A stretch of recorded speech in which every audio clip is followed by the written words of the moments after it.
Hello, and welcome to another episode of Virtual Legality. I'm your host, Richard Hoeg, managing member of the Hoeg Law business law firm of Northville, Michigan.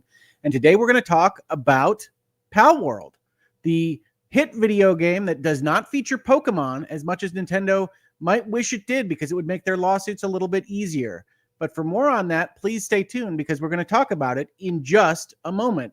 Before we do, I do want to mention that this is a channel and show that is supported by viewers and listeners like you. If you like this content, you don't have to pay anything. You can just like, subscribe, give comments, or otherwise tell YouTube that you're enjoying it. But if you do want to support the channel specifically, you can look at Play or Patreon, both links that are in the description, or give out memberships, have super chats, whatever else it is that you'd like to support it. Everything helps, and thank you so much in advance. Now, as promised, we've talked about Palworld a little bit before in this space. If you don't remember, when we covered it in Patent World, Nintendo versus PocketPair, which is now part 1 of that series, we mentioned that, as you can see from the pictures in these thumbnails, or if you've experienced the game yourself, a lot of folks thought the designs of these particular characters, these pals, were a little bit close to the sun as to how Pokemon looked, Nintendo's famous Pokemon series. And folks thought that they might get sued for copyright infringement, which is infringement on essentially the creative or artistic creations of another. Instead, what Nintendo has elected to pursue is patent infringement, or the breach of inventions that have been made by Nintendo. And that has become quite a bit of a controversy, because nobody was saying from PocketPair at Palworld or from Nintendo what patents they were even talking about, at least not until a couple of days ago, when PocketPair released the following statement. As announced on September 19th, 2024, the Pokemon Company and Nintendo Company Limited, hereinafter referred to as the plaintiffs, have filed a patent infringement lawsuit against us. We have received inquiries from various media outlets regarding the status of the lawsuit, and we would like to report the details and current status of this case as follows. Details of the lawsuit.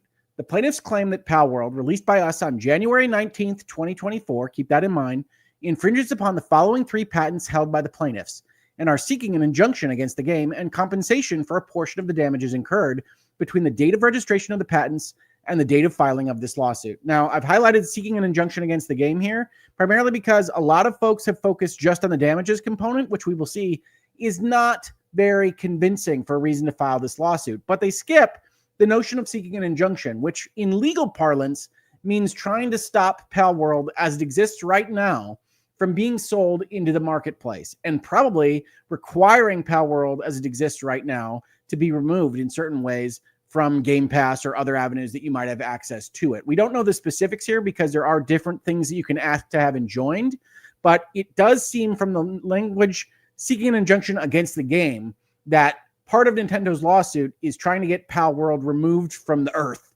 as it were, and that the portion of damages that we're going to talk about is maybe not as substantive a part of this particular lawsuit.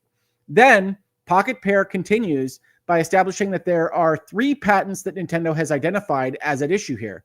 And the target patents, which we'll call by their last 3 digits, 191, 117, and 390, are issued as of dates that are after the release of Palworld. That's one of the things I want to point out that PocketPair has really highlighted here, and that a number of people have kind of jumped upon in a way that I don't think is entirely fair to this conversation. It's one of the reasons that I wanted to have this video. So PocketPair makes note of the fact that the first patent was applied for on July 30th, 2024, remembering that their release date is January 19th, 2024, and was granted on August 27th, 2024. By the Japanese Patent Authority. The next patent was applied for February 26, 2024, and granted on May 22nd, 2024. And the third is applied for on March 5th, 2024, and granted on July 26, 2024.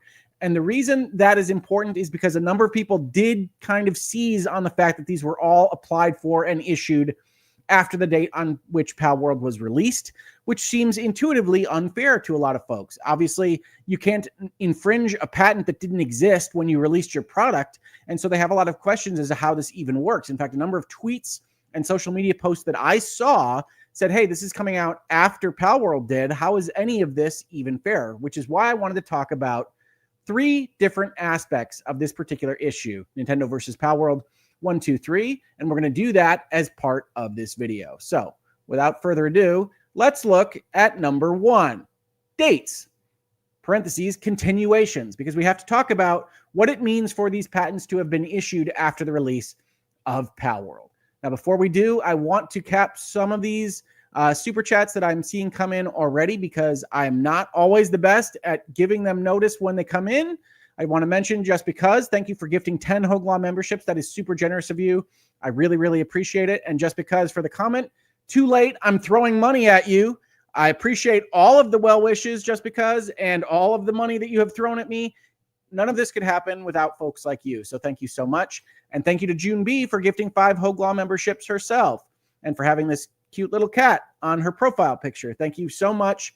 I really, really appreciate it. Now, let me go back to where we were at. We're going to talk about dates and continuations, and I want to make sure I hit all the right buttons and don't accidentally evaporate all this prep work I did.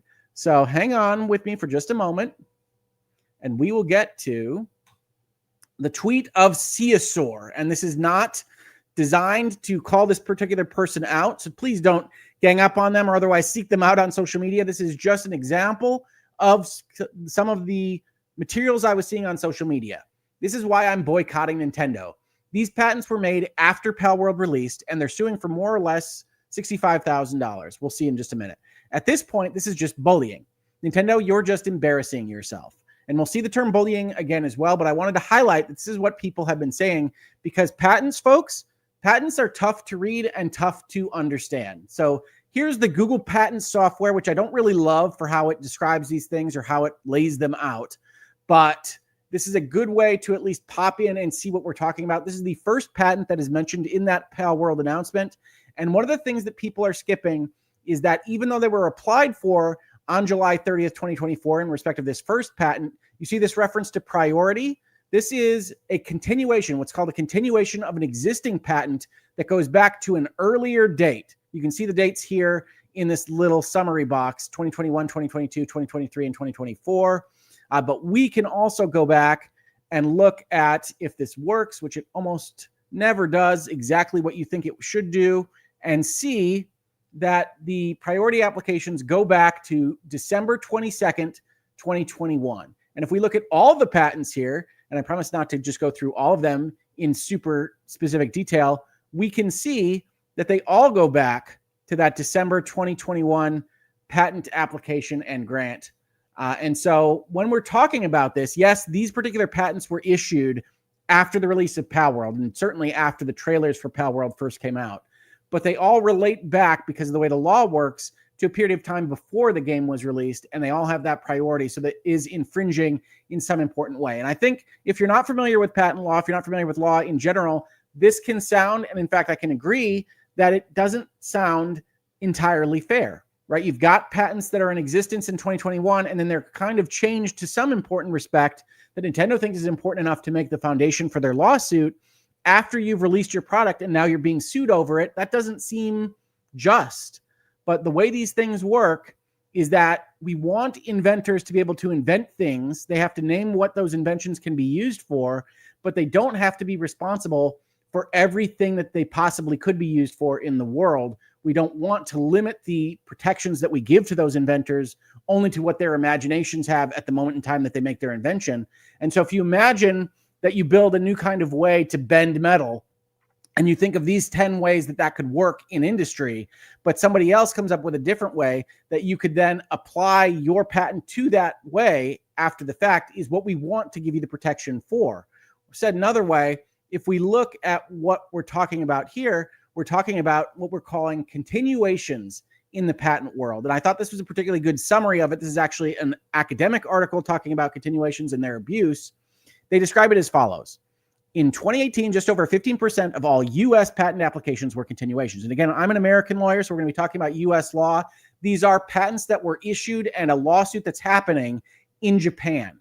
So I cannot speak for Japanese law or patent issuances. I can speak for U.S. ones, and I can tell you that in general, these various jurisdictions, these countries, these sovereigns have treaties and agreements to treat intellectual property protections similarly, but not identically. So I can talk to you about theories and motivations behind intellectual property and patents, but the substantive law, the way that these different jurisdictions view the things that we're going to talk about, can differ across Japan and the United States. A continuation application seeks protection for new claims based on the invention disclosed in a prior parent application, using the parent's priority date to assess novelty and obviousness. In principle, continuations encourage early disclosure by granting inventors the option to draft new claims at a later date when they have a better understanding of the technology and its commercial embodiments. In practice, again, this is an article about this potentially being abused, continuations are controversial because they allow applicants to tailor their parent claims to cover products and technologies developed after the original invention is disclosed, right? So the process of granting a patent or getting issued a patent is that you are supposed to invent something. You are supposed to have creating something new and novel in the world. And so the governments of the world give you a monopoly on the control of that technology, that invention, because we want inventors to be out there inventing.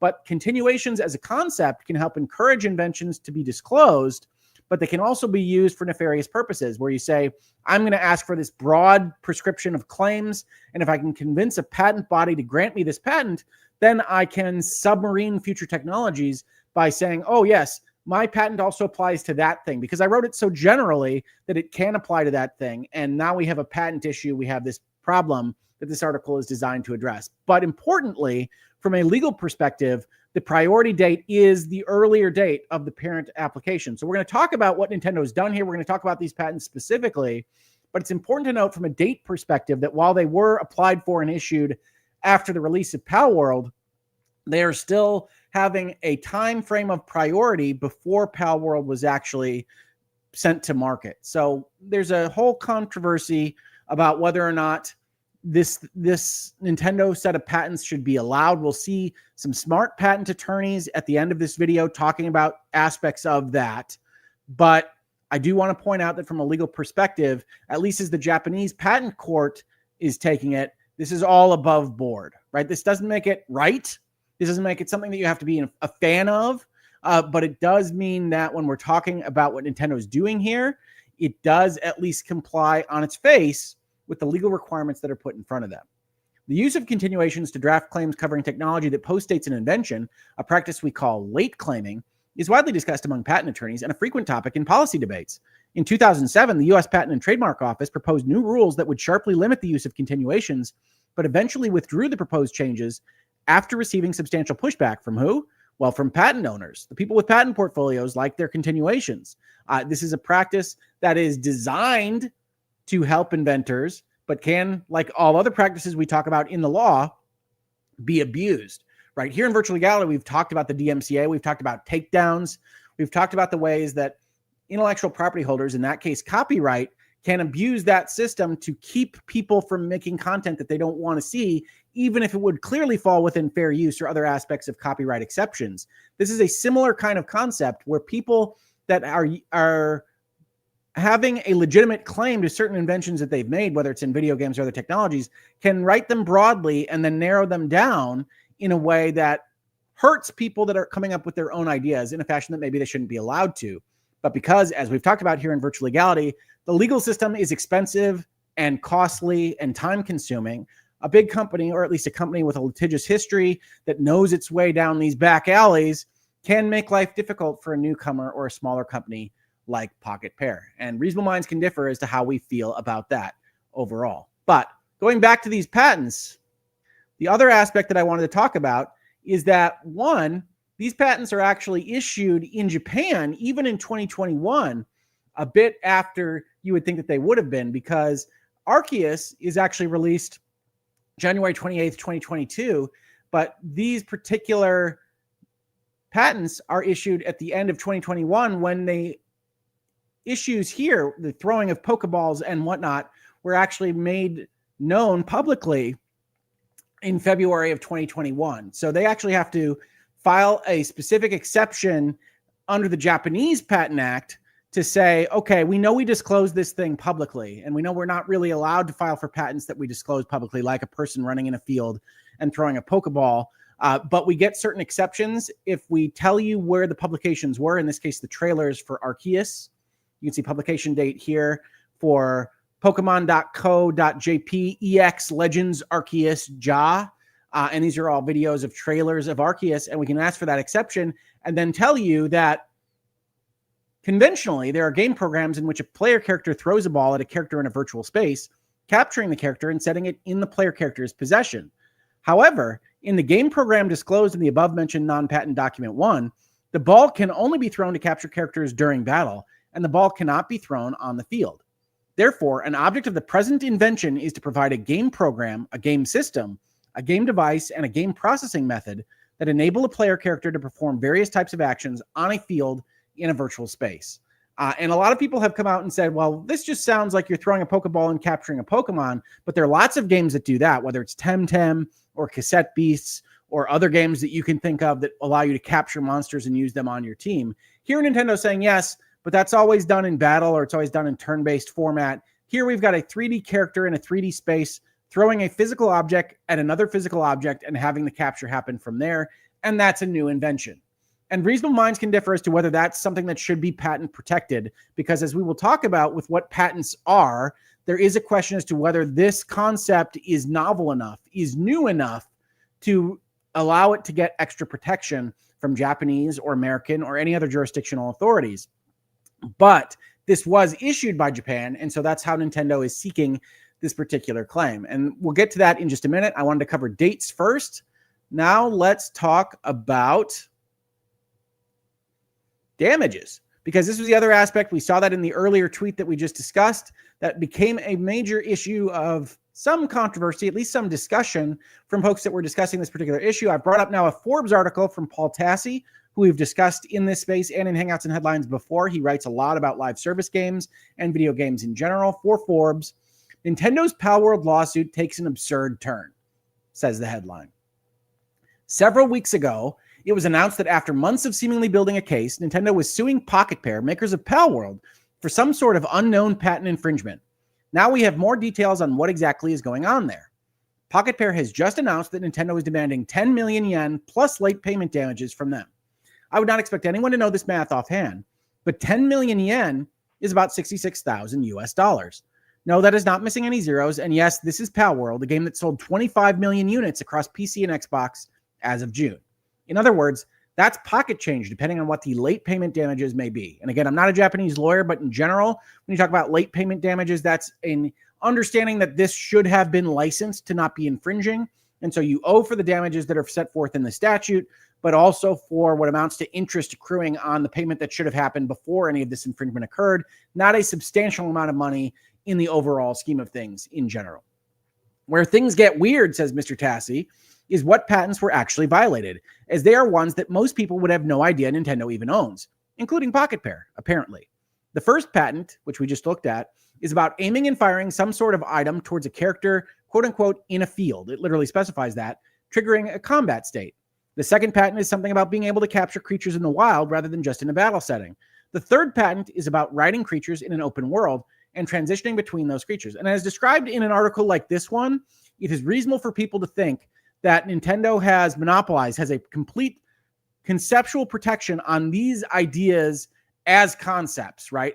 Firing an item towards a character in a field, capturing creatures in the wild, riding creatures. And then you have all sorts of problems with riding horses in video games or capturing things in various ways in video games. But that's not what is actually happening in the patents, right? It's important for folks to note from a legal perspective that patents protect inventions, they protect application of ideas, they do not protect the ideas themselves. So the patent that Nintendo holds is not specifically for any concept of aiming and firing an item towards a character in a field. It's for the specific way in which Nintendo itemizes how their computer understands what the player is asking of it, right? So if we read this, and we're not going to go too deeply into this, one, because it's translated from Japanese, two, because nobody, not even most lawyers, can read patents straight up. Even patent lawyers, I think, have to take a breath when they look at these things. The claims are on the computer when a first category group, including a plurality of types of capture items for capturing a field character arranged on a field in a virtual space, is selected based on an operation input of pressing an operation button, that can be the X button to you and I, the player character in the virtual space is made to take a stance to release the capture item, and when a second category group, including a plurality of types of combat characters that engage in combat, is selected, the player character in the virtual space is made to take a stance to release the combat character, determining a direction of aim within the virtual space based on a directional input, further selecting based on an operational input using an operation button Different from the operation button, probably could be written a little bit better there. The capture item included in the first category group when the first category group is selected, and the combat character included in the second category group when the second category group is selected, based on an operation input of releasing the operation button that has been pressed when causing the player character to perform the ready action, etc., etc., etc. And as you can see, these are very difficult to write. They're very difficult to read. They're very difficult for anybody to understand. But the notion is we're actually going to describe a specific method in which the player is going to hit buttons. The computer is going to interpret those buttons in a specific way. They're going to display that interpretation in a specific way. And all of that together is a new way of thinking about this particular problem. And you could say, Rick, isn't that just the same, or isn't that a kind of common evolution of what we would expect for capturing something in turn-based would look like in 3 dimensions as we understand them in 21st century video games? And I would say to you, yes, probably. Probably if I'm the patent officer here, I'm declining this as essentially non-novel, right? That this is something that a person of ordinary expertise in the art of crafting video games would come up with on their own from the tools and inventions that are already in existence in the industry of making video games. But this particular patent office said, great, it's an invention, it's novel, here it is. And part of what PocketPair would use to defend itself in this particular instance is you shouldn't have issued that patent, right? That's one of the defenses, is that it isn't novel, it doesn't meet the requirements of a patent. We'll talk about those requirements in just a minute, but that's part of what we're talking about here. What we aren't talking about here is the concept of these things outside of how the computer interprets them, outside of the button presses, outside of all that technical stuff that we just mentioned. That is all required. It's in fact part of the invention that we're talking about. And while it all is described by these various things and the abstract talks about these various things, that is too broad of an understanding for people to have about what patents are. Because yes, you can absolutely look at this and say, I've been writing creatures in video games for a long time. I can't believe Nintendo has a monopoly on that. And they don't. They have a monopoly potentially on the exact way that you hit buttons and pull from menus and the way it's put forth on their HUD or their user interface and how that character interaction works on your television screen as a result. But that doesn't mean that these are rightly granted. It just means that it's different from what we're talking about in this Forbes article. Granted, Paul Tassi says, patents are pretty granular, as we just saw. So these may get into more detailed specifics than what we're seeing here. But yes, it does fundamentally seem like Nintendo is saying they cannot use the open world capture system or writing creatures in an open world, which can't be right, or is so detailed only Palworld is violating it, and say any game with a horse or chocobo is not. Palworld is, of course, not the first game to allow capturing of creatures in the wild either, though it appears to be something about the way this is done. I'm not sure that I can think of personally any other examples of throwing something at something to capture it as a physical interaction point in an open world type of environment in my history of video games. But maybe you can in the comments, or you can leave it as a comment to this video, a way that on its face does not seem to actually match what we see in most Nintendo games, as this is a game with live action open world combat where you run around with your own monsters, whacking an enemy and shooting or slashing at them to get their health down low enough to bonk them with a ball. So again, this is the incredibly litigious Nintendo we're talking about here. So they would likely not be pursuing this if they did not believe that they had a strong case. So I want to talk about this sentence a little bit. I have seen this kind of concept as well in certain cases, which is to say, if I sue a lot, I must be pursuing it when I have a strong case. I actually think that this is probably better read the opposite way. If I am litigious, if I'm a company that sues a lot to protect my assets, chances are that I don't need quite as strong a case as somebody that's disinclined to suing you might in order to go across that threshold to the lawsuit or the court system itself.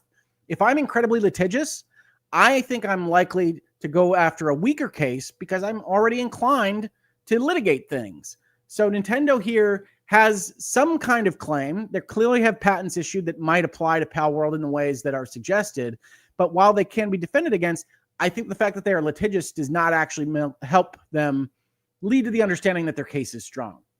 With an amount of money that's sought is so low, this seems more about sending a message than actually trying to rake in cash. I don't think Nintendo is trying to rake in cash.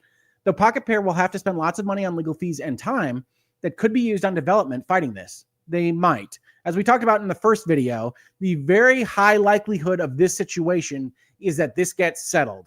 Palworld may have to change in certain small ways in order to avoid infringement of the patents that Nintendo is claiming, but it is very unlikely that Palworld is going to go away. It's very unlikely that Palworld or PocketPair is going to risk getting to some kind of judgment that could result in an injunction and the killing of their golden goose. So because it is so valuable to PocketPair, it is unlikely that they're going to go that far. And it's unlikely that Nintendo would push that far because of some of the issues that we've already identified in their patents, the overall kind of generality of their application, and the way that the press and people are responding to this particular Nintendo lawsuit. So in my view, this is very likely to end in a settlement that may or may not be fair to you as you view this in the long run, whether you think Nintendo is bullying them or not. Certainly, I think that Palworld is getting caught here a little bit by Nintendo being a very kind of well-lawyered machine. This particular issuance of patents and the way that they have done this to kind of trap PocketPair and Palworld is not going to feel right to a lot of folks. Doesn't necessarily feel right to me, but I don't think it's nearly as bad as Nintendo just going after $65,000, right? When we talk about this, the important part is that they are seeking an injunction. The important leverage point that they have is that they are trying to get a court to say Palworld is not allowed to be sold in the fashion that it is sold right now. And so you have to change it or you have to take it all away because we are otherwise going to stop you from selling that particular product. Now, IGN here put forth their own picture that says Nintendo lawsuits against Palworld add up to merely $65,000, but their tweet is a little bit more specific on this point. Palworld developer PocketPair has revealed that Nintendo and the Pokemon Company want 5 million yen each, plus late payment damages, and also for the game to stop being sold entirely, which is a weird way of framing this. It's kind of the first thing last or the last thing first, but I do want to give IGN credit for at least, even though it didn't make their giant picture, at least mentioning that the real issue here is that an injunction is being sought, which is where I want to talk about item 3, designs / expression / what we mentioned earlier in this video, that when we talk about patents, we aren't talking about ideas. You can't patent an abstract concept. You can only patent the way that you put this thing forth in the world, the expression, or the way the technology actually makes the things happen. So when here Swifter on Twitter says, whoever is presiding over the Pokemon Palworld case should just dismiss it and dismiss it with prejudice. Imagine claiming you own the right to capture a beast and ride it or capture creatures and make them fight. Tons of games have stuff like that. Nintendo should be ashamed. I do think that this is a person caught in a misunderstanding of what is patented. And I don't really blame them. One thing I do want to highlight here is that PocketPair deliberately made this statement to highlight these particular patents, to point out that they are issued after the date in which the game released. And they don't really help people understand the things we're talking about here. And it's not PocketPair's job to help people understand that, but I do think they are taking advantage of certain of the ambiguities of people's understanding of intellectual property to make their case stronger in the public eye. And of course, in some ways, that's the job of the press office of the company. So I'm not really holding it against them, but I do want to point it out because I think there are a lot of folks that think like this, Mr. Swifter, in respect of Nintendo at this point. And this is where I wanted to talk about what patents actually are. And this is the United States law again, but Japanese law is going to follow much of this, even if their court system is substantively different than the US. So they might have different opinions on specific marginal cases on this point. So what is a patent? This is the Cornell Law School Legal Information Institute. This is one of my favorite websites, so do check it out if you like these legal conversations that we have here in Virtual Legality. Granting exclusive rights to the inventor is intended to encourage the investment of time and resources in the development of new and useful discoveries. And reasonable minds can differ on this, but the idea of patents is that, hey, we want people inventing things. We want people coming up with new ideas that makes our lives better. And so we're going to grant them a limited monopoly on making money off those ideas because that's a good way to incentivize them to keep making them. In exchange for this limited monopoly, the U.S. Patent and Trademark Office, the USPTO, requires immediate disclosure of the patented information. Once the term of protection is ended, the patented innovation enters the public domain. The 5 primary requirements for patentability are 1, patentable subject matter, 2, utility, 3, novelty, 4, non-obviousness, and 5, enablement. Now, what's patentable subject matter? Well, the patentable subject matter requirement addresses the issue of which types of inventions can be considered for patent protection. Under 35 U.S.C. 101, The code broadly defines categories for patentable subject matter as any process, machine, manufacture, or composition of matter or improvement thereof. The Supreme Court found that Congress intended patentable subject matter to include anything under the sun that is made by man. According to the court, the laws of nature, physical phenomenon, and abstract ideas are not patentable. The relevant distinction between patentable and unpatentable subject matter is between products of nature, living or not, and human-made inventions. The traditional rules stated that printed matter and business methods were not patentable. Nonetheless, courts have called into question that traditional rule. In 1998, the Federal Circuit held that a system of conducting business can be patentable as a process, even though it does not act on anything tangible. The rule against patenting printed matter still retains its force, and there's a bunch of stuff on printed matter. But notions of business method patents, which are, again, another area of controversy for intellectual property lawyers and patent lawyers, is that you can invent a process that didn't exist before, that doesn't exist just solely in nature. That's an idea of the human brain, ingenuity, invention, and that it can improve things in such a way that it should be protected, that somebody shouldn't be able to copy you in exactly the way that you have invented it. And so business method patents, like I said, are an area of controversy, but they are in existence in the United States. The second requirement is utility. An invention has to be useful. Credible utility requires that logic and facts support the assertion of utility, or that a person of ordinary skill in the art, here game design or game creation, would accept the disclosed invention is currently capable of the claimed use. Which is to say, a couple of things here with utility. You can't just have ornamental designs be patented. They have to be of usefulness. They can't just be essentially pretty. Copyright is really for artistry, and patents are for utility.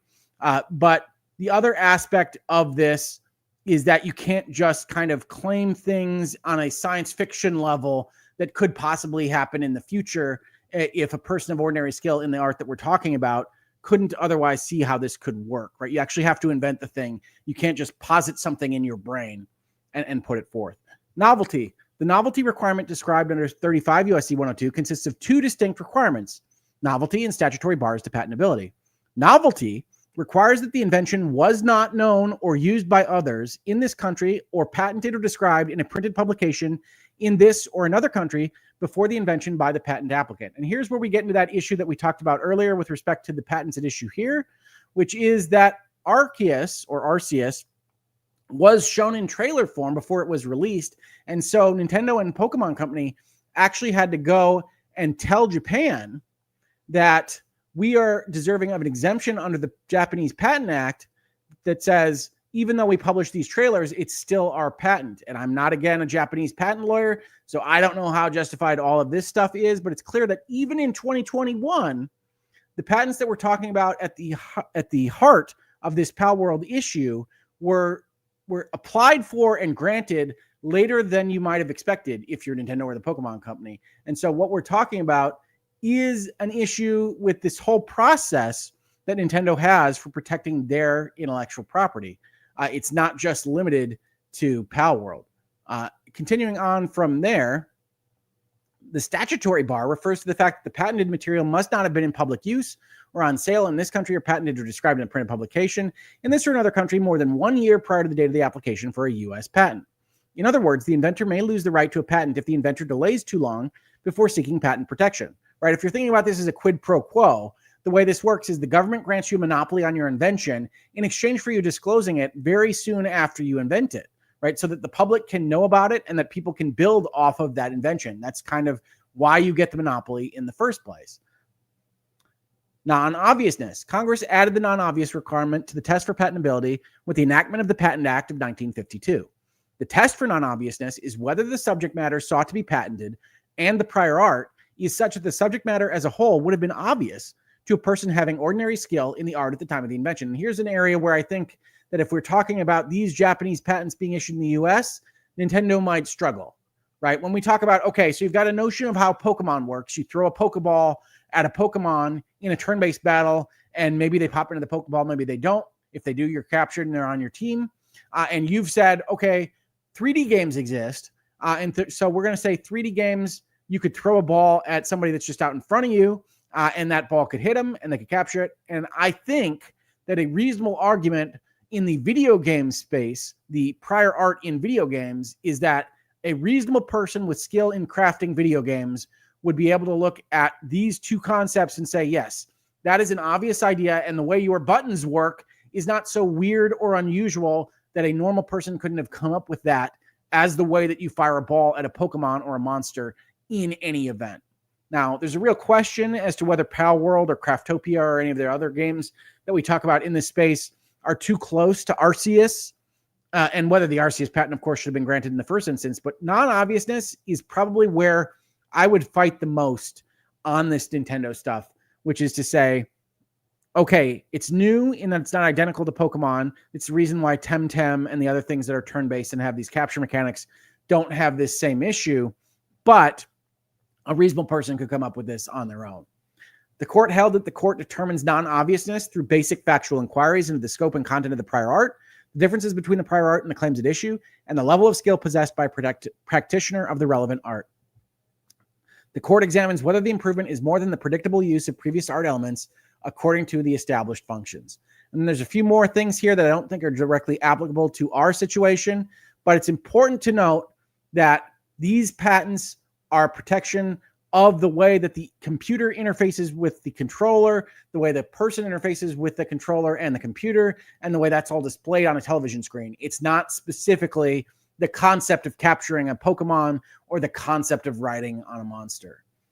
Similarly, I also wanted to point out that Japan is covered by certain patent law treaties and other areas of harmony between the various jurisdictions on the earth. And so while, as I've highlighted here, the patent law treaty itself does not harmonize substantive patent law, the decisions of the court as to how these words are to be interpreted, they are generally applied in a similar fashion across the Japanese Patent Act, the US laws, and other laws of various jurisdictions. So here's the WIPO, the World Intellectual Property Organization, highlighting how Japan interacts with the rest of the world. So here's Japan. They've got these links here to the various things that Japan does. And Japan is a party to all of these treaties, all these conventions, all of these agreements that make it so that Japan and the United States are moving in the same direction on intellectual property questions, even if they aren't in lockstep on these things.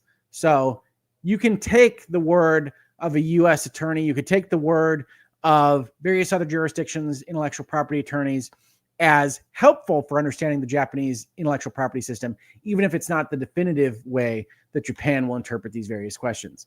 And so dates, damages, designs, I think these are all misconceptions in various ways that people online are misconstruing what's happening here, even though I wind up in a position that is relatively similar to some of those comments, which is to say, I think Nintendo is pursuing a course against PocketPair and Palworld that is more indicative of desperation, more indicative of a company that is irritated with the designs of these monsters looking so much like Pokemon, but can't find a copyright claim against this company and are so pursuing a different legal method that is perhaps close to what folks have otherwise called bullying, including Florian Mueller, who we've talked about in Virtual Legality in the past, specifically with Apple versus Epic, but who does sometimes frequent Virtual Legality episodes and talks about these things at length on Twitter and elsewise.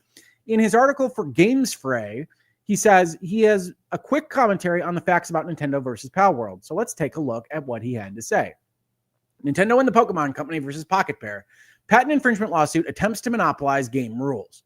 And here I think he goes a little bit far in his editorializing, but this is a reasonable minds can differ kind of get 3 lawyers in a room, get 5 opinions kind of concept. He says, look, I've got a site called IP Fray. In general, we are always talking about patent infringement lawsuits, and we have frequently acknowledged that innovators have the right to protect their inventions. But in this particular case, it's troubling because it includes bullying with opportunistically drafted patents. First, it is a clear case of bullying, says Mr. Mueller.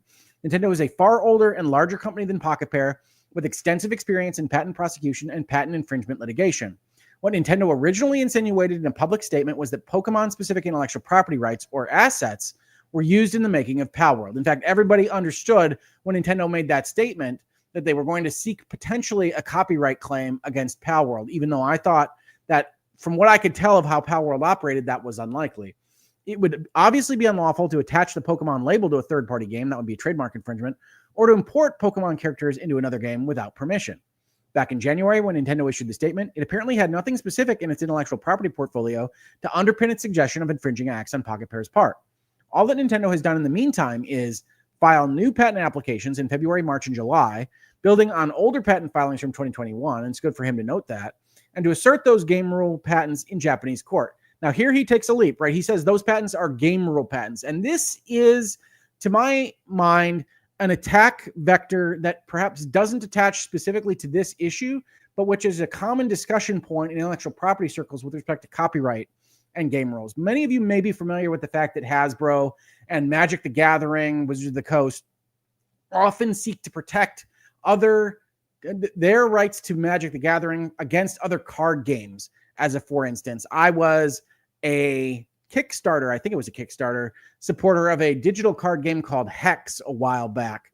And they got dinged by Hasbro for having, among other things, 20 health points for the other side that you had to take off in the card game that they were exposing. And Hasbro said that we were protected in the 20 health point concept because that was a specific way that our game operated. And so they moved to like 19 and 21 health points. And that's always been ridiculous in my mind. That is certainly outside what the intellectual property laws are designed to protect. That really is an abstract concept. That really is a game rule. But a lot of folks have talked about that issue in many contexts. And to me, this reads as, I don't know if any of you have been in debate in high school or college or otherwise, but when you do debate, you set up a series of kind of research points for things that are likely to be argued against you in a debate round. And you have these folders or these papers that you can pull up and say, this is my defense to that point. This is the argument that I would make against that particular issue. And this strikes me as something that is directly related to those kinds of claims and not so much this claim, which really does have a technological component. But I don't want to speak for Mr. Mueller in general. Certainly he is capable of defending his own position on this. I just think that here, we have leapt one step past what we're actually talking about here, which is to say that these are game rule patents, which he will argue for in this article, as we will see. Pursuit of injunctive relief is key. Damage claims are negligible for now. As we talked about earlier in this video, this is 100% the truth.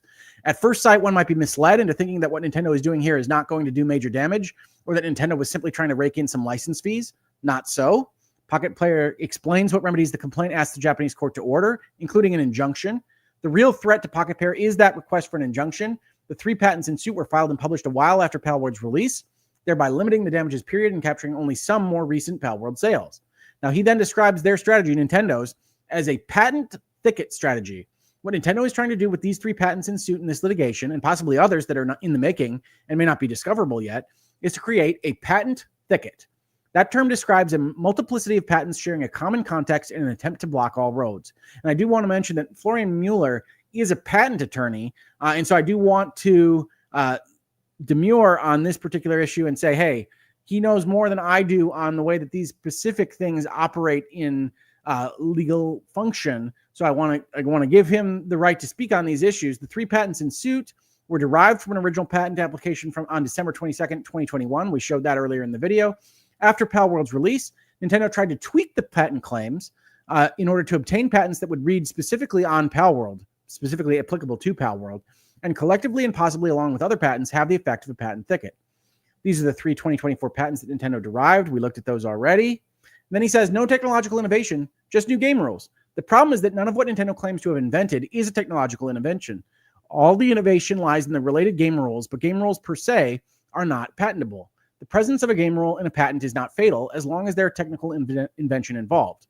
Validity is going to be the single most important battlefield between Nintendo and PocketPair, and it is where Nintendo will face some serious challenges. And again, that validity is going to be challenged primarily in the boardroom. It's going to be challenged in the settlement negotiations, not likely in court, because that's too expensive and too time-consuming for everybody here. But in that settlement negotiation, leverage still matters, right? If you've got a good case that your patent is going to die if we take this to court, or you're going to look bad, you're going to lose it in Japan, you're going to lose it in the United States, and you're going to lose it in the court of public opinion, then you're more likely to settle on terms that are more reasonable to me if I'm PocketPair, right? So this all matters, even if this winds up getting settled. But I do want to say that I don't think that Mr. Mueller is giving full credence to everything that is listed here or the way this is filed, right? One of the things that Japan categorizes this is controlling the output signals based on game progress involving additional visual information. For example, by overlay to stimulate a heads-up display, et cetera, et cetera. So it's the interface, it's the controller function, it's the display, it's all these various things. And that doesn't read to me specifically as game rules, right? This isn't hit points on the opposite side of the table for Magic the Gathering. This is something a little bit different. And so I do separate from Mr. Mueller on this point, on that notion, even though I understand what he's saying here is that these are overly broad. These probably shouldn't have been granted. And there's all sorts of problems with validity here. And we don't want to see games development, games move forward with this kind of shroud hanging over them for any future inventions, any future developments in the game space. Then he highlights what these things say. And you could certainly read those. I will, of course, link these. I won't link them in the description because YouTube hates those links, but they will be available on the podcast page to this episode, which will be linked on the description to this video because YouTube allows that for some reason. The patent claims reference a lot of technical things and concepts, but there is nothing in there that constitutes technological innovation in the sense of making better use of computer resources or enabling a computer to solve a technical problem with technical means in a way that was not done before and would not have been obvious to do. It's not a faster 3D engine. It's not a more efficient use of internet bandwidth or anything like that. And here I think Mr. Mueller is, again, too narrow on what should be granted a patent. But I also think that what Nintendo has been granted a patent on is too broad. So we're in agreement on the ends of this discussion, even if we're not on the way that we get there. Nintendo's patents don't tell them anything they would need to know because they couldn't easily figure it out themselves. Then the question is, does the 2021 application actually back these things up? At least one of the underlying 2021 applications acknowledged that there are game programs in which a player character throws a ball at a character in a virtual space, but the patent applications then argue that they talk about how to do something different. That is true, but he argues is all in the realm of game rules. PocketPair can't prevent Nintendo and the Pokemon Company from filing for derivative patents in 2024 that claim the priority of a 2021 patent. Patent law allows that. But there could be disagreements over whether the original 2021 applications disclosed everything that the 2024 applications claimed, right? We talked about these notions of continuations, but if you go outside the bounds of what was originally contemplated in the earlier patent, then you shouldn't get that priority to the earlier date. And that becomes a problem if you're trying to sue for infringement of a game that's already been released. Implications for the game industry. And here's where I think you get the reason behind this article for Games Fray and Mr. Mueller. If, however, companies write patent applications that are effectively just smokescreens, the net effect is that companies monopolize game rules. That would set a terrible precedent for the industry. It would lead to a lot of litigation between industry players, and it would subject game companies to so-called patent troll lawsuits over game rules. Making games would become a minefield. Nintendo and the Pokemon Company have every right to protect their crown jewels against plagiarism, but the facts that have now become known about their Japanese patent lawsuits against PocketPair suggest that there is no plagiarism issue. It's just an attempt to leverage the patent system against a smaller company and late entrant to the market that has made and continues to make many millions of gamers happy because of its fresh creative ideas and the way it executed them. No one and nothing would have stopped Nintendo from making a Palworld style game. It may not have wanted to do so for conceptual reasons. It may also have been too complacent to rethink its game concept, but its patent Lawfare does nothing to back up its January 2024 insinuations of plagiarism. Nintendo has merely come up with a bunch of contorted patent claims drafted a while after Palworld's release. And that's a fair way to look at this, even if it's not the way that I see this particular issue. This is clearly coming from a place that views Nintendo as a patent troll and is attacking PocketPair because it's the only way that it can do so. And I agree that Nintendo seems to be agitated, irritated by the existence of Palworld in a fashion that probably isn't justified for the protections that Nintendo is otherwise afforded. But is this bullying? I would ask you in the comments or in the chat if you're watching this live to let me know what you think on that particular issue. Is it bullying? And if you like this conversation, if you like this kind of content on YouTube or in your space, please do consider supporting the channel at the links in the description, issuing memberships, super chats, or otherwise just liking, subscribing, and telling your friends that we're having these conversations here. Thank you so much for joining me. I do think that this is an interesting issue for both Nintendo and the video game industry at large. And while I don't come across or come down quite as hard as Mr. Mueller does on Nintendo, I do think they are the actions of somebody that is desperately seeking some kind of legal redress that is maybe not more obviously given by the intellectual property protections that they have. And so let me know what you think. And I left this on the screen the whole time, but let me know in the comments and I will try to capture them as they come. If you want to highlight them with a Q or a Hoeg law, let me know. Otherwise, I will end this video and we can go on with our lives. Darth Mac says it's bullying. Darth Mac, final say on this. It's bullying. If you disagree, let him know. If you agree, let him know. Akaruki says it feels like bullying the way Nintendo is going about it. like I said, I'm not sure I would use the term bullying, but again, I'm a corporate lawyer, so I'm a little bit more inclined maybe to allow for certain aspects of the desperate legal move. I do think it strikes a lot of folks as unfair, and I think that's a justified feeling for the people that are looking at this question either for the first time from a legal perspective or otherwise. JDR EC100 says it kind of does feel like it's bullying. Okay. A lot of folks here in this chat, maybe in the comments later on, think this is bullying. And so does certainly Florian Mueller. Man agrees that it's patent trolling. Southern Taurin would describe it as predatory. And I think those are all interesting terms for this particular issue. I think Nintendo, like I said, is moving forward in a way that strikes many as unfair. Midnight Dreary says bullying. Thank you, Midnight Dreary. Dark Naze asks a question. What about the fact that Japan has no fair use in their law? So fair use is a concept that applies to copyright. It's not a patent concept. So we're talking about inventions here. And I didn't do one of the things that I do in a lot of these videos at the top, which is talk about the difference between patents, copyrights, and trademarks. But importantly, copyright protects the artistry, right? It protects the characters. It protects the way things look. It protects the writing. It protects those aspects that are purely ornamental in design. In this case, they're talking about inventions. They're talking about specific mechanisms behind the way a game operates that they got protection from in Japan. And again, from a United States lawyer's point of view, I don't think all of these would have been issued in the United States. I don't think all of them are non-obvious. I don't think all of them are really inventions. So if it feels like bullying, that's probably part of the reason why, if you're coming at this from a perspective outside of the Japanese patent system. It may be more normal in Japan. It may be specific to the way Nintendo gets patents issued in Japan. I can't speak to that issue particularly, but I can say that once they are issued, it's not unusual for a company to go and seek the defense of those patents. But fair use doesn't come into it. M. Davis says it's definitely bullying. Aaron says it's just dumb. Fair. Akaruki says, I mean, legally it could be completely above board, but the flavor of the action chain feels bullying-ish. Yes, I don't mean to suggest that just because something is legal, it isn't bullying, or just because something is legal, it's right. Right? One of the things we saw as a term used in politics in the United States this past couple of months is the notion of lawfare, which is a cute little portmanteau that I like, but it's the suggestion that you can use the legal process in a manner that is designed to punish even if someone hasn't broken the law. And in this particular case, Palworld, PocketPair maybe didn't break the law, and this feels in some respects similar to that kind of lawfare concept.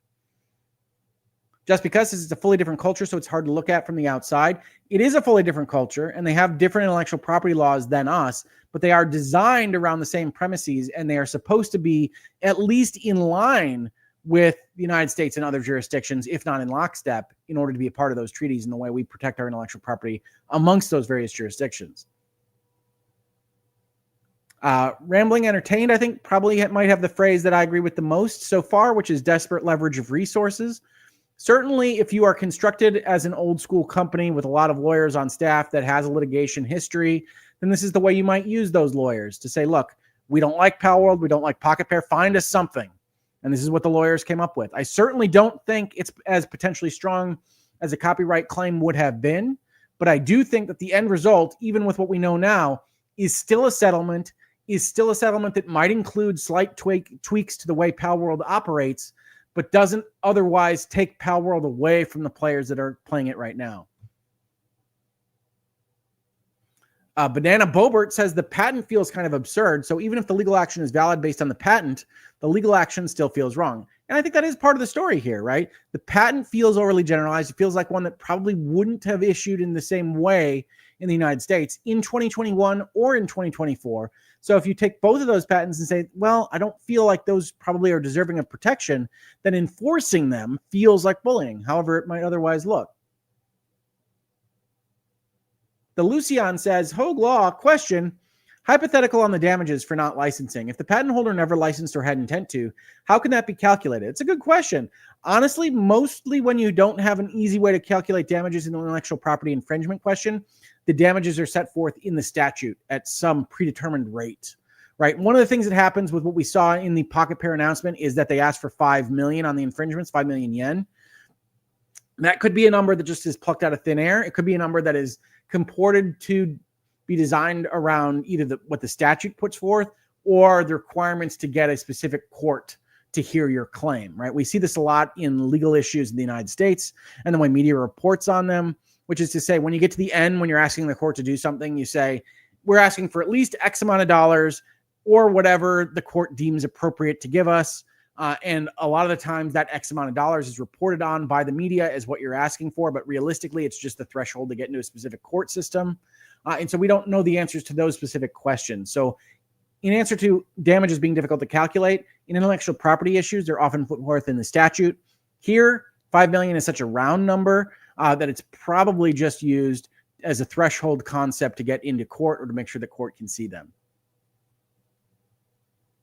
Liam Gray, does injunctive relief require irreparable harm in this case, or is that only for preliminary injunctions? Yeah, the irreparable harm concept is only for the preliminary injunctions or temporary orders that a court gives at the front end of an adjudication. When we ask for injunctive relief in this particular case, it would be they're infringing, they can't fix it, and so they shouldn't be allowed to be sold. That's what we're asking the court to impose.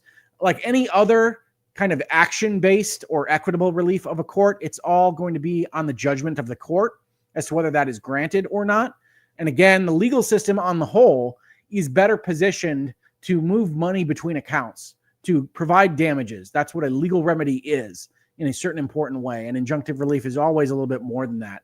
But no, you don't have to prove various other aspects of that in a U.S. court system. What the standards are in a Japanese court system is, I couldn't say. Just because as it feels wrong, but I wonder if it's because it's both Japanese culture and a corporation rather than something more modern or forward thinking. Well, I can't speak specifically to Japanese culture not being modern or forward thinking, but I do know that this case is between two corporations, one of which is older than the other. But this is not an issue where you've got like the mom and pop or the little old lady on the street fighting against the big bad evil corporation. These are two corps, one of which has made an enormous amount of money this year with Palworld, and one of which is, of course, Nintendo. So I don't know that comes into it as much as the desperation, I think, is what people react to a lot on this. It does feel like Nintendo would have brought a copyright claim if they could have. It does feel like Palworld is only in their crosshairs because of how close to the sun the designs of the Pals flew. And then Nintendo scrambling to find a different avenue to get them feels unjust in certain important respects. Timmy Zinni says it doesn't matter if it feels like bullying or if you don't like it, if you then turn around and buy Nintendo's next game, console, etc. Well, I mean, this is certainly not the kind of thing as it stands right now that would prevent me from getting the Switch 2 or the next Nintendo product. So I think you're right there, but I think also that it's probably a little bit too black and white. Like you could care about this a lot, but maybe not as much as the next Nintendo product or Switch or whatnot. And you could say that yes, that's encouraging them to act this way, but you might be able to just separate those things in your mind. Southern Torrent says, that's like Mario ran around collecting coins and Sonic ran around collecting rings. Well, a little bit, although at no point that I'm aware of was Mario collecting coins a patented mechanic, and Nintendo might have issued a patent there. But again, even if you can imagine something like Palworld out there existing that might otherwise infringe on this particular patent, Nintendo's not under an obligation to enforce its patents against any particular party. Palworld and PocketPair clearly upset them, agitated them, frustrated them, however you want to describe it, in some important way, marketing it as Pokemon with guns, moving forward with the designs that they did. And this is the kind of thing that happens when you do that, right? This is, if you were my client, if you're sitting across the desk from me, this is the kind of thing where I say, well, you might not be infringing, you might not have these legal obligations, but you might piss them off. And a lot of people with money and lawyers can make your life pretty miserable, even if they wouldn't win at the end of the day. So this might be that kind of case.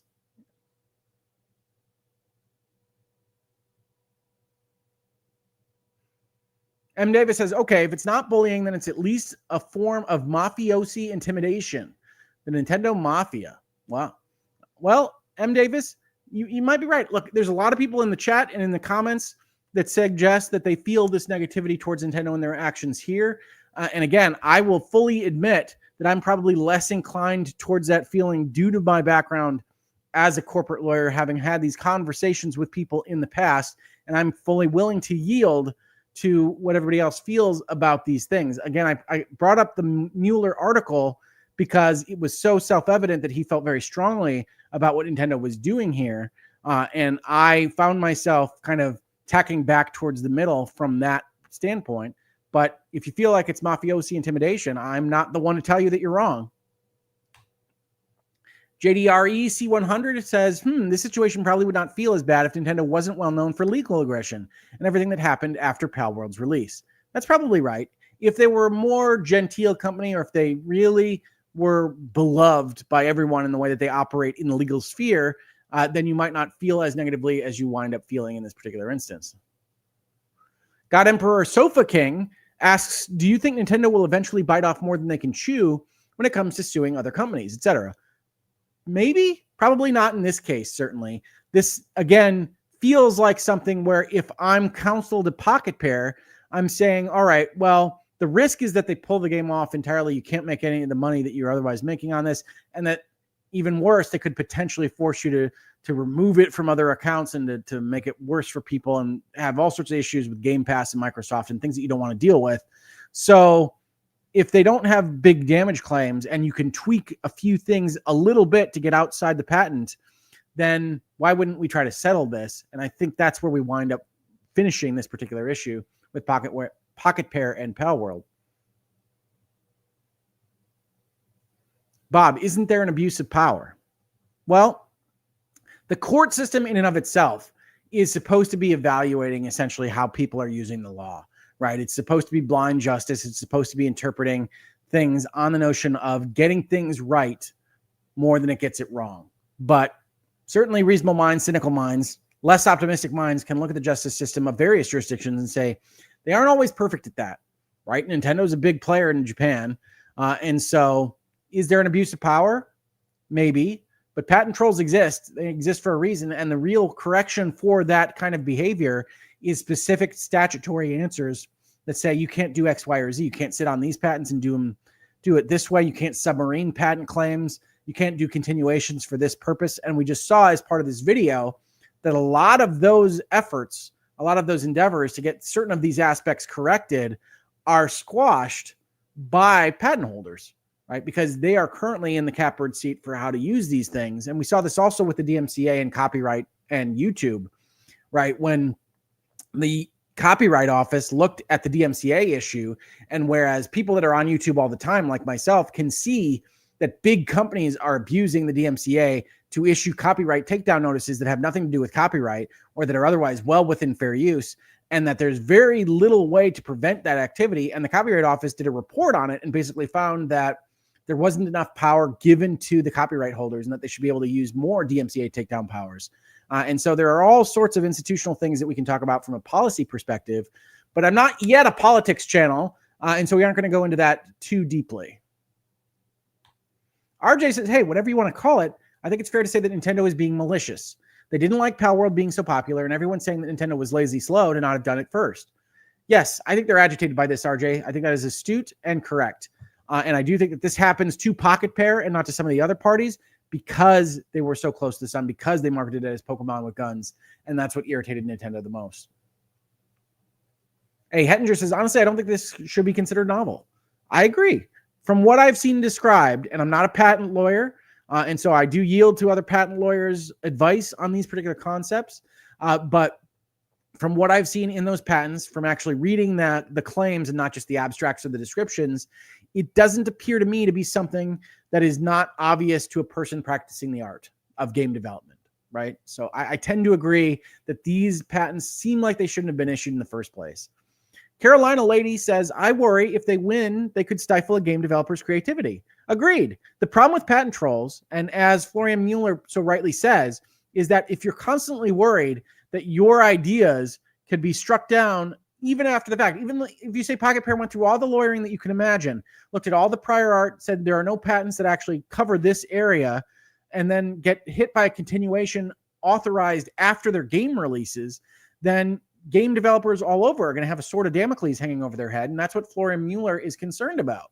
And so I think that's a totally justified concern, even if I don't think that Nintendo is quite as bad of an actor as he does. Thank you for the super chat. All right, and since my voice is almost giving way here, I do want to capture the last couple of comments. A lot of people have a lot of things to say on this. Lucian asks a question. Don't know if you know this answer. Can someone in Japan argue against a patent filed in Japan because it is not novel somewhere else in the world, even if it is novel in Japan? I don't know the answer specifically because I'm not a Japanese lawyer, but in general, the answer is yes. In the United States, you can argue that it's not novel. It can't be protected because it exists somewhere else in the world. If it exists at all, it's not something that you deserve protection for. And Japan might have some specific exceptions, might have some specific rules around that concept that I don't know about. But overall, in generalities, yes, you can argue that something exists outside your jurisdiction, and that would prevent your jurisdiction from issuing you the protection you're requesting. Okay. Rayx says, I think this would look bad regardless since Palworld feels like a parody. So parody, again, is an exception essentially to the application of copyright. And I understand why people are getting these kind of balled up here because honestly, the reason that anybody thinks Nintendo is suing PocketPair is potential copyright infringement, right? The design of the PALs. But that's not what they're getting sued over. That's just what seems to be the kernel at the heart of this particular dispute. And so parody is an exception to your monopoly control of your copyrighted materials. Somebody can parody it, somebody can satire it, because we like the First Amendment, we like freedom of speech here in the United States. But this is a patent infringement claim. There is no exception for parodying a patent. So sorry, RayXYZ, that's the case. This is dangerously close to this is making fun of me, and I'm going to use the law to make it go away. I don't disagree. Nintendo's clearly, I think, irritated about this. I think it also is the case that a lot of people were making noise when Palworld came out that Nintendo should do something about this. And Nintendo said, well, if the people want us to, then maybe we should. Space Shot says it's hard to find a middle ground where gaming advances by building on great ideas of the past without outright stealing them. The same thing is going on in music. When is it inspiration versus theft? Well, here I think Palworld is a fantastic addition to the game library, as it were. I think it is a concept that is similar to Pokemon or other monster capturing games. Pokemon is not the only one of those, but takes it in a new direction. It combines survival crafters with monster capturing elements. And I think that's exactly what we want to see out of the evolution of products and media, is somebody saying, well, what if these two flavors went together and we suddenly have the peanut butter and jelly sandwich? And that is its own kind of invention, especially if it's not obvious to anybody else. And certainly the fact that nobody's done a Palworld before or even tried is suggestive of the fact that it is on its own a novel invention of some kind and maybe should be afforded protection of itself. Banana Bobert says, Hoeg, I'm reminded of the Nemesis system patent. It was a neat system that's never been used again. Game dev is art adjacent, so patenting gameplay systems / mechanics leads to stifling the field. Yes, and I think Warner Brothers, in this particular instance that owns the Nemesis system, is its own kind of worst enemy, because Warner Brothers and their games development arm have had all the issues that have gone along with their company being split up and divided and sold. And so I think it is a shame that the Nemesis patent hasn't been used elsewhere, but it wouldn't surprise me if it gets licensed out in the near future.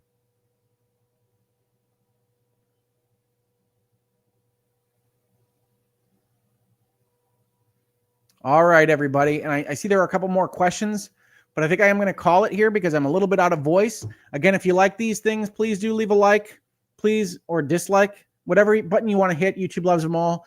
Leave a comment. Let people know we're having these conversations. And if you're listening to or watching this after the fact, thank you so much for doing so. Please leave a comment, leave a review if you're on the podcast side of things.